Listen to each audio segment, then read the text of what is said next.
రాజకీయ నాయకులు కొట్లాడుకునే జమానా పోయిందన్నారు కేంద్ర మంత్రి బండి సంజయ్. తాము కొట్లాడుకోమని జస్ట్ ముందల నటిస్తామని అన్నారు. పోచారం మున్సిపాలిటీ ఏకశిలా నగర్లో రియల్ ఎస్టేట్ వ్యాపారిపై చేయి చేసుకున్నారు ఎంపీ ఈటెల రాజేందర్. రాష్ట్రంలో భూ కబ్జాలు పెరిగిపోయాయని, పోచారంలో కబ్జాదారులకు ఈటెల సరైన రీతిలో బుద్ధి చెప్పారన్నారు బీజేపీ నేత ప్రేమేందర్ రెడ్డి. కబ్జాదారులపై ప్రభుత్వం కఠిన చర్యలు తీసుకోవాలని డిమాండ్ చేశారు కమలం నేతలు.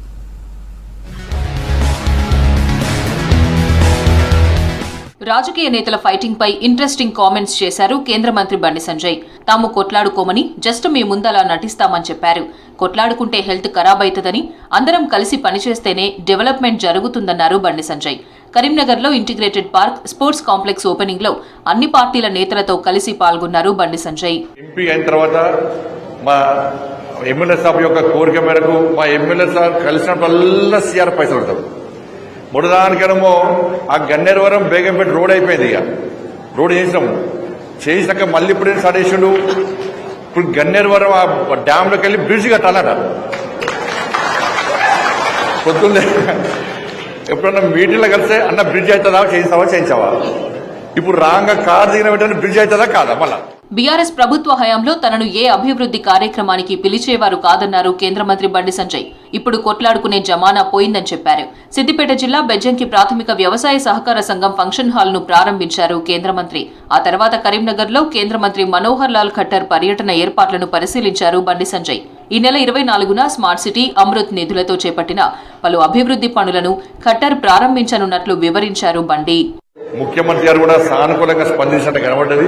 తప్పకుండా ఇస్తారన్న నమ్మకం నాకైతే ఉంది. తాజా మాజీ సర్పంచ్ బాధలు తీర్చని నమ్మకం, విశ్వాసం నాకైతే ఉన్నది. ఇటు కేంద్ర ప్రభుత్వ నిధులు కానీ, ఇటు రాష్ట్ర ప్రభుత్వ నిధులు కానీ, అన్ని రకాల నిధులు తీసుకొచ్చి అందరూ కూడా కలిసి మీ సమస్యలను గుర్తించడం, మీ సమస్యలను ప్రభుత్వం దృష్టి తీసుకురావడం, ఆ సమస్యల పరిష్కారం కోసం అందరం కలిసికట్టుగా కృషి చేస్తామని చెప్పి అందరికీ విజ్ఞప్తి చేస్తూ పోచారం మున్సిపాలిటీ ఏకశిలా నగర్లో రియల్ ఎస్టేట్ వ్యాపారిపై చేయి చేసుకున్నారు Malkajgiri MP Etela Rajender.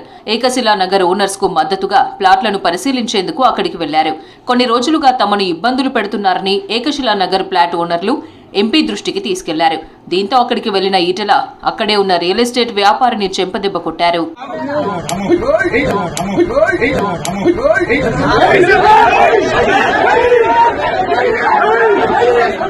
Numaish exhibition city బయట నిర్వహించాలన్నారు బీజేపీ ఎమ్మెల్యే రాజాసింగ్. 45 రోజుల ఎగ్జిబిషన్ తో నాంపల్లి పరిసర ప్రాంతాల్లో గంటల తరబడి ట్రాఫిక్ జామ్ అవుతోందన్నారు.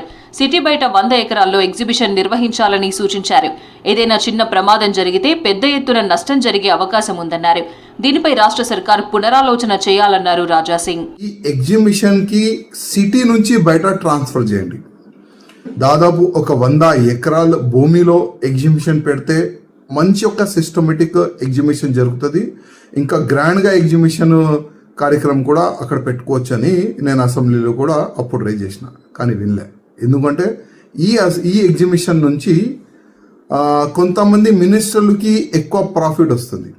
ఎందుకంటే లోపల చాలా వరకు తప్పులు జరుగుతాయి. రాష్ట్రంలో భూ కబ్జాలు పెరిగిపోయాయని ఆరోపించారు బీజేపీ రాష్ట్ర ప్రధాన కార్యదర్శి గుజ్జుల ప్రేమేందర్ రెడ్డి. పోచారం మున్సిపాలిటీలో భూబాధితులకు ఎంపీ ఈటెల సపోర్టుగా ఉన్నారని చెప్పారు. కబ్జాదారులకు ఈటెల తగిన విధంగా బుద్ధి చెప్పారని చెప్పారు. బాధితుల పక్షాన తమ పార్టీ పోరాటం ఆగదన్నారు. ప్రభుత్వం కబ్జాలను అరికట్టాలని, అక్రమార్కులపై కఠిన చర్యలు తీసుకోవాలని డిమాండ్ చేశారు గుజ్జుల.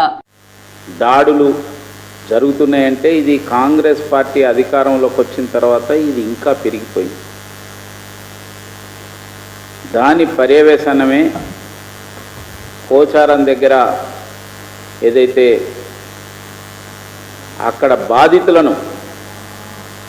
బాధితులు వచ్చి తమ గోడు వెళ్ళబోసుకుంటే బీజేపీ జాతీయ కార్యవర్గ సభ్యులు, మల్కాజ్గిరి పార్లమెంట్ సభ్యులు ఈటెల రాజేందర్ గారు మరియు బీజేపీ నాయకులతో బాధితులతో కలిసి అక్కడికి వెళ్ళారు. రాష్ట్ర అభివృద్ధిలో ప్రభుత్వంతో కలిసి నడుస్తామంటున్నారు బీజేపీ నేతలు. తమకు రాజకీయం కంటే ప్రజా సంక్షేమమే ముఖ్యమని చెప్పారు.